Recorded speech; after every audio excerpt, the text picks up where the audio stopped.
Preston. Hey, congratulations on Spider-Man Across the Spider-Verse. Thank you. Thank you. Yeah, it's really been an amazing journey so far. I know it is amazing, and but we have to know is how did you got on board onto this project in the first place? What was your origin story? So I remade the Across the Spider-Verse trailer in Lego. Once it came out, I was like really excited for the movie to come out, of course. I was a really big fan of the first Into the Spider-Verse movie. So obviously I was gonna be excited for this one, Across the Spider-Verse. When the trailer came out, I had also been doing Lego animations, so I realized that maybe I could combine the two and do Lego stuff, like Lego animation, like Lego Spider-Man. I thought that would be cool. So over the course of like 2 weeks, I remade the trailer and I uploaded it to Twitter and YouTube, not really expecting much, but it garnered a lot of attention, a lot more than I expected. And yeah, it's been amazing. Sony saw the email, I mean saw the animation like 2 days later or a day later. They had emailed me. It was but I didn't even see it until like 2 months later because it got sent to junk. So yeah, they emailed me through Twitter too, and yes, thankfully I saw it, and they had said that they wanted to have a Zoom call with me, just discuss a quick introduction or something like that. And so when we had that first Zoom call, Christopher Miller and Christina Steinberg were on there, super nice people. We were discussing, and then they brought up the fact that I could animate a part of the movie. Like they showed a storyboard, and I was like super hyped, like that I could be able to work on like potentially the greatest animated movie of all time. And so yeah, it was really amazing. And over the course of like 3 months, including planning, and then 1 month like actually animating, it was finished. I finished animating the part. I actually got invited to the premiere, so attending there and seeing the people that I idolized for years, and then seeing them in real life was just amazing. And seeing my work on the big screen also it was really amazing. It was super surreal. I love seeing the audience reaction to my scene when it came out. Oh wow, that is quite a journey for yourself.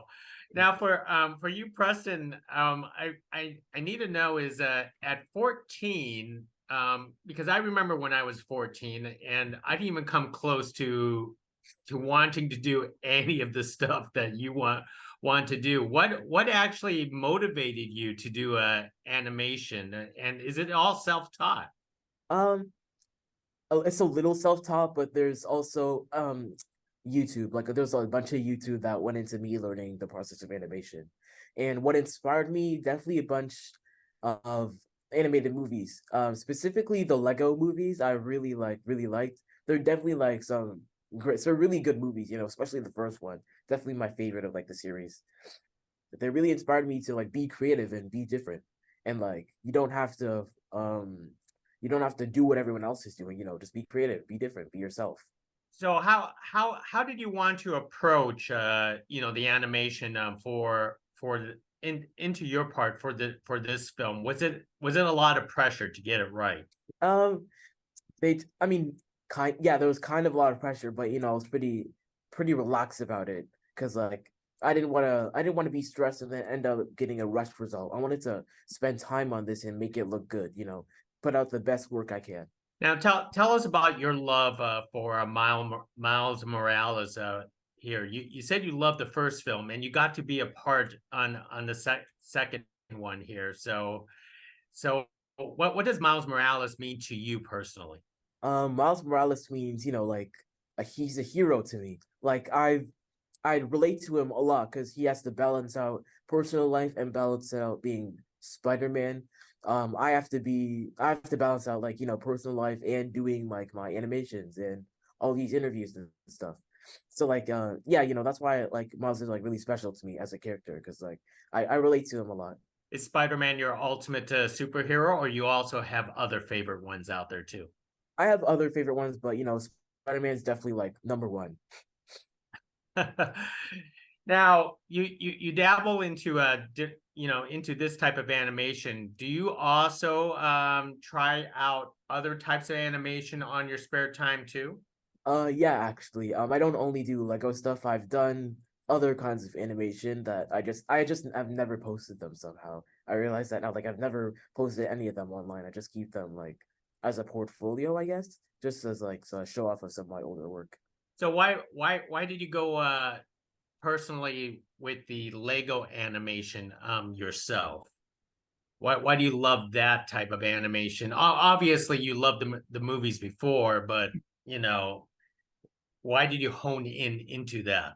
Mainly because like I liked how creative you could be with them. Like your imagination was the limit, and like I had a lot of a connection to it when I was younger. So being able to like do it on the computer was like it was really cool. I thought so. Like, and I also love how just charming Lego is in general. Like being able to like just do like these cute little Lego animations and yeah, you can make them do like anything you want, which I think is just amazing. Do you play with Legos yourself?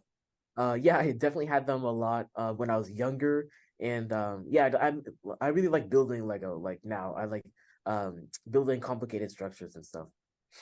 do you do you have Spider-Man Legos, or I'm not even sure if there is a set for Yeah, Spider-Man. there is. I mean, not for Across the Spider-Verse, I don't think, but there's definitely Spider-Man sets. I just sadly haven't been able to play for with Lego in like a while since I only had like the Lego I have currently is from like 6 years ago. It's pretty old. So how long did it take compose that scene for the film for yourself? In total it's like 3 months, 2 months planning, and then like 1 month actually doing the animation. So was there an extra scene or a longer scene that some of us have not seen yet? For Um, those people who have seen the Spider-Man Across the Spider-Verse? Not really. I mean, there was like the scene was definitely went through like about 1,000 iterations. Like there were a lot of changes made. It was a little bit longer before, I think. Like there was a part that was just instead of Lego Spider-Man talking to his watch, it was like on Miguel's side as the Spider Society talking to Spider-Man, and then he was like just you like you know who this is or something like that. Yeah, I don't remember too clearly now, but I just know that it was like it went through a lot of iterations. I'm really happy with the final result. So you were probably totally surprised when you finally heard the voices to your Spider-Man Lego on screen. Yeah, yeah, I really liked it. It was amazing. So for you, Preston, what do you really want to do in life? Do you want to become an animator, or you look at this as sort of a super hobby for yourself? Definitely want it to be like something I do in the future, like a job, like I can be an animator slash director. That's what I want to achieve. Like that's my goal. So what have you learned from Phil and Chris through this entire project? Um, Mainly two things. One, collaboration. Actually, no, three things. One, collaboration. Two, lots of feedback. And three, I'm capable of so much more than I thought I originally was. So what are some of the helpful feedbacks that they actually give you that you would take on for the rest of your life? So some of the feedback, they the feedback was like just little things to improve the animation that you might not realize are that big now, but like once you see it, you're like, oh yeah, I see why you made that change. Like it's just really important. Now, you mentioned collaboration. I know Phil and Chris is probably very busy on a lot of different projects, but do you contact and collaborate with other animators today? So, sometimes I get like other people to build sets for me since like I'm busy with other stuff, but like in my animations. But yeah, mainly I just do them like or previously I did them like a lot by myself, but now I realize that collaboration might be more important since that's like really key to working on animated movies.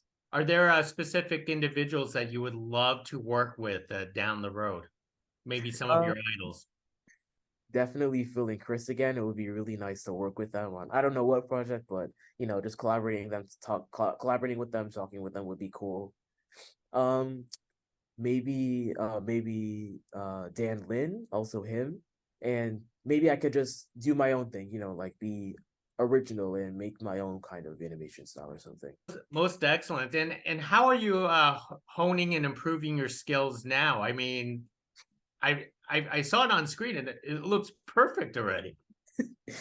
So now I just animate a lot. Like I upload to my Twitter and YouTube just my Lego animations. Um they are they're a lot longer now sometimes because like I the part that I animated in the movie was like larger scale. It's like a little bit out of my comfort zone at the time at least. But now I animate like, a bit longer stuff, bigger in scale because like I'm used to it now. Most excellent. Well, Preston, I really enjoyed this conversation. I can tell you're going to have a great future ahead of you. Whoever takes you first is going to is you're going to be a treasure for them. Thank you, thank you. Thank you very much, Preston. Really appreciate it.